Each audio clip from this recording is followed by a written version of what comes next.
Hello guys, welcome back to the channel. I am back with another one, guys.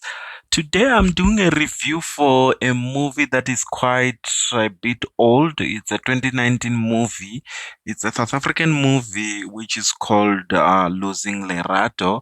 I finally rewatched it because the time that I watched it, it's way, way, way back, and I even went ahead and watched Losing Lerato 2 without watching the first one.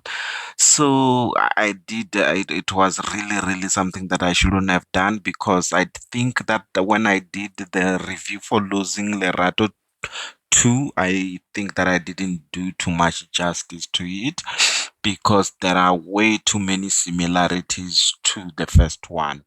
So yes, guys, losing Lerato, yes, the cast was very nice. I think almost 90% of members that were playing in this movie, I know them.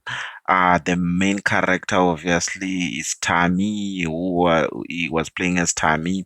His real name is Kahiso Mudube, and Konichume was there. We all know.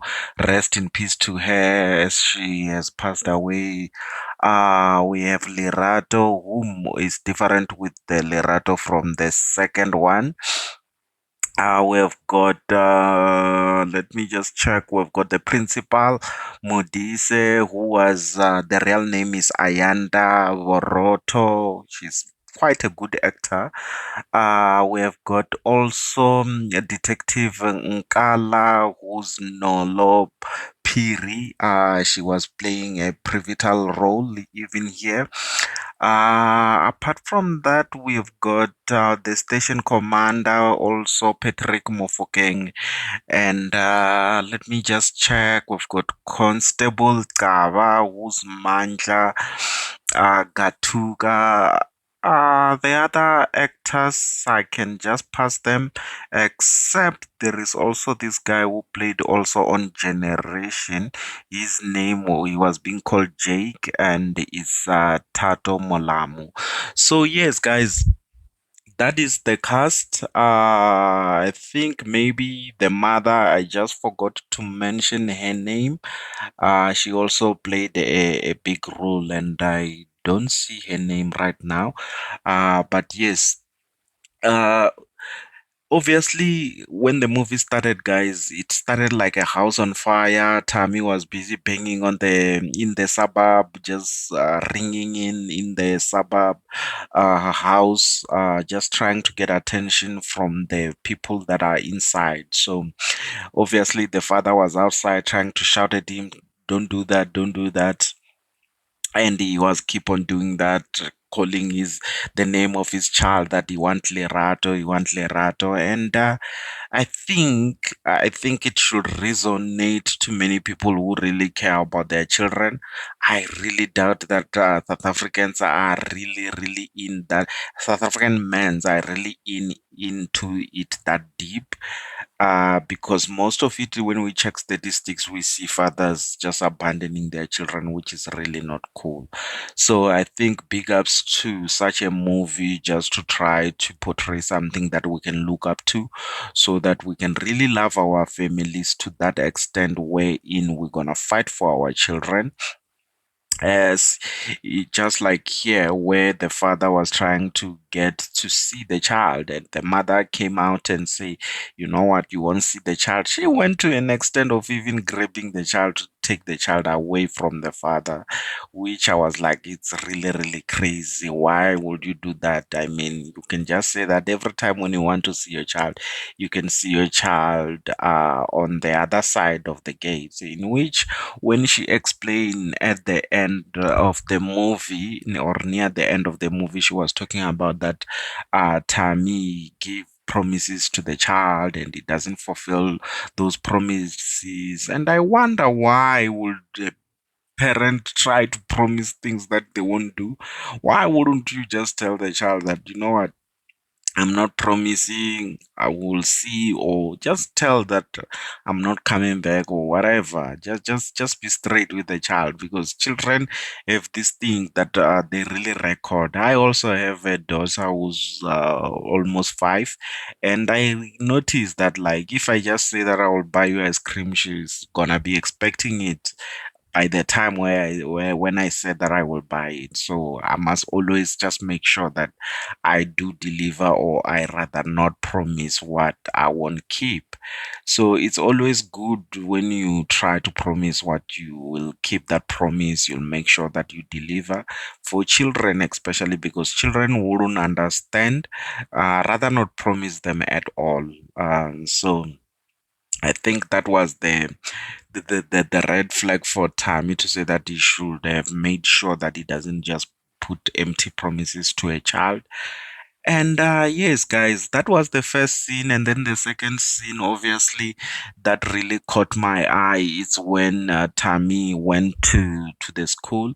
He went to the school, guys, just trying to see the child at first. I thought that he just want to see the child, but he looked really, really prepared, because when he went there, he was having a bag, and he got there and he just went to the principal and lied, guys. Just went there and lied. Seems like the principal already knew him. She already knew his name already. She was calling him Tammy, which showed that she was already having some sort of knowledge about him, that is the father. So he went there and just went straight ahead and just lied and said that the mother of the child has just passed away. So I'm here as a father to collect the child, so that I can go and break down the news to the child. And I was like, damn, why would you go to that extent of going to lie that someone have died? I mean, isn't that a taboo to wish for someone to be dead? And for a mother of his child, I think that maybe he should have found some sort of amicable solution, that he can be able to see the child, and he should just try to also fix on his side whatever that the mother is saying that it's wrong. But unfortunately, the money part, he couldn't fix it. So there she was supposed to just forgive him, to say that he may be struggling, he may not have money, but he just want to spend the time with his child. I mean, she should have afforded him that opportunity just to be a father, even though he doesn't have money, because already she was staying with this guy Jake, who was a politician, and he was already doing everything for her as the mother of the child. So why would she still want something out of him? I mean, that would be just amount to greediness, to be honest with you. But nevertheless, Tammy did end up getting the child, and he left with the child, took a taxi, because he didn't really have money, guys. He didn't have anything. It seems like he was really, really struggling, because he was even eating beans with bread, brown bread on top of it. So he was really, really struggling. He took the child by the taxi, left, and only before we know it, he's booking tickets to go to another province. Just forgot the name of the province, but he wanted to just leave the province and go to another province with the child. And it didn't really sit well with the mother when she went to the school and found out that the daughter have been taken, and it was all shock to the principal that the daughter is now gone. And it really didn't sound nice, and she just hurried to the police station, which is the sensible thing for a mother to do. It showed that, to be honest, with this movie, the mother of Lerato was really, really a person who was caring about Lerato, because she really wanted to make sure that she's always around her. And they were even planning that she need to go to better schools, which showed that even the stepfather was really pulling up his weight. And to be honest, I felt like Lerato was in a better place. I felt like Tammy was supposed to just make sure that he just fix his life first, before he tried to really commit to say that he wants want to see his child. He want to see his child. I felt like he should have just said that, you know what? Thank you to the mother for taking care of the child, even though we got divorced because I'm struggling, obviously. But not look at it to be like the mother is jumping from man to man, because that's what he said at the near the end. He was just saying that she's just jumping from man to man, and it's really not nice. I understand, but she was just trying to look for stability, and to raise a child while they are not working is very difficult. I mean, he should have looked at it from that point of view instead of just bashing a person who's really trying her best, because she tried to stay with him and he couldn't provide. I mean, as a man, he's supposed to see that, you have to see that he make sure that he provide. I mean, he failed when he came back from America, when he told his story in the bus of, oh yes, I remember the name of the town that they were, of the province, or the town that they were going to, is Kimberley.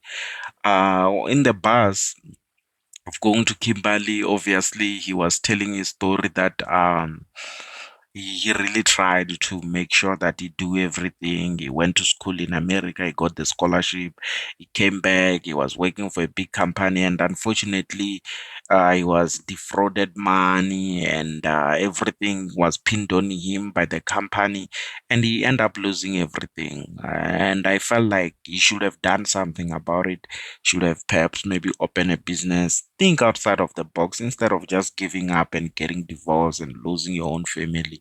I felt like as a man, he should have made the other means to make sure that he pulled through. And when the woman is making a means of saying that I'm just gonna move on, get another man, you can't really blame her.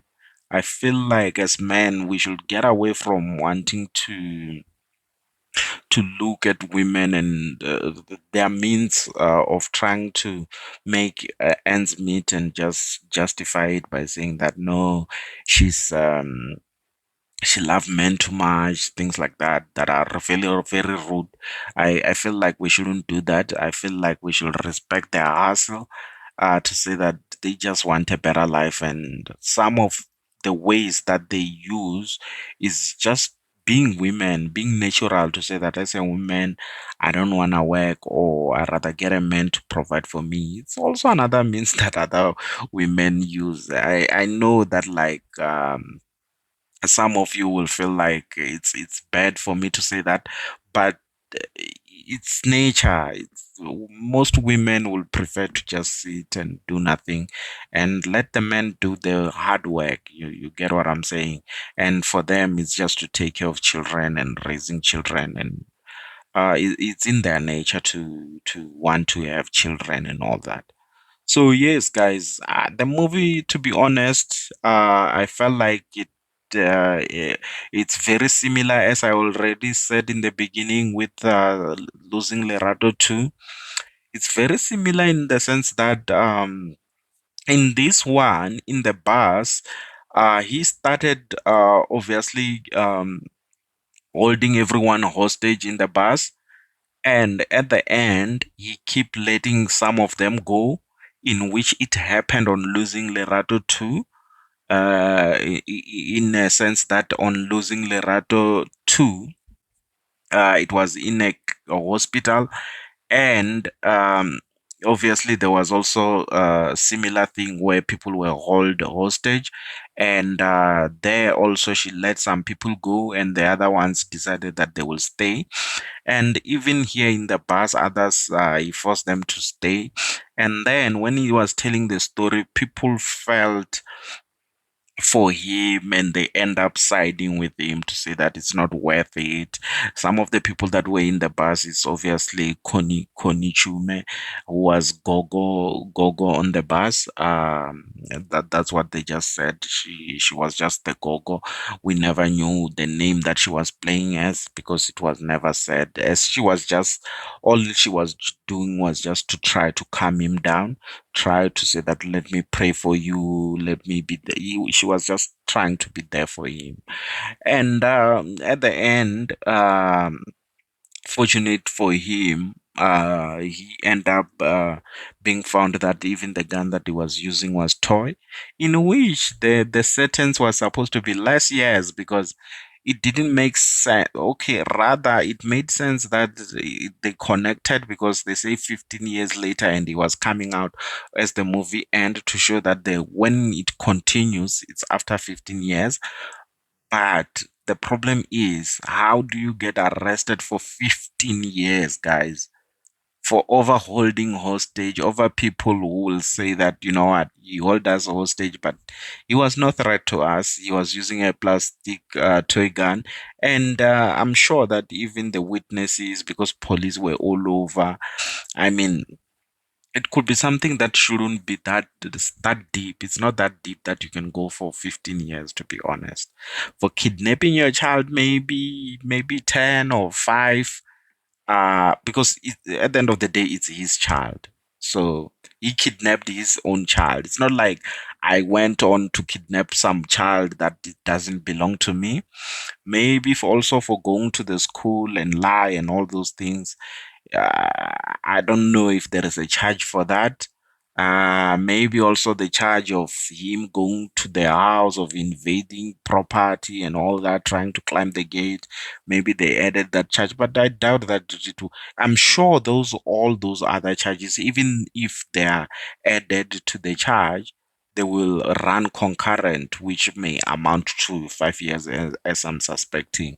But I'm not a law person, guys. That's why this channel is not about law, it's about movies. But I'm just speculating to say that how come it was 15 years? Unless they're just insinuating that maybe he committed other crimes while he was inside prison. Because honestly speaking, the 15 years, I felt like, yo, that's a long, long time. But nevertheless, when it ended, he was coming out of prison, guys, and which explains how season 2 started once again. Um, and another thing, it's just the love between the father and the daughter. He was really longing for it. We saw him even in the train, even trying to even want to kill himself because of this problem that he had, because he just wanted to be with his daughter. Which to me, honestly, my guy, you can't do that, Tammy. You can't. You can't just want to be with your child. I mean, you have to back it up with being able to provide for that child. It's like saying that I want to have a family, but you don't have the money to provide for that family. As a man, you must say that, you know what, I want to have money so that I can be able to have a family. I really don't like this thing of saying that ngifuna ukwakha umuzi, I want to build a home, I want to have a home. All these African men usually say that, but they don't want to back it up with money that really can say that, you know what, with this minimum amount, at least I can be able to afford 3 children, or I can afford 3 wives, or whatever things that the people prefer, what they assume that it's having a home, because some people say that having a home is having 3 wives or 15 children, things like that. So you must back it up with money. That should just be common sense, to be honest, because you must be able to take care of people that you are bringing to your own space. So I think that's it, guys. I just had to do this review because I already watched Losing Lerato and I did the review for second season, episode 2, I mean.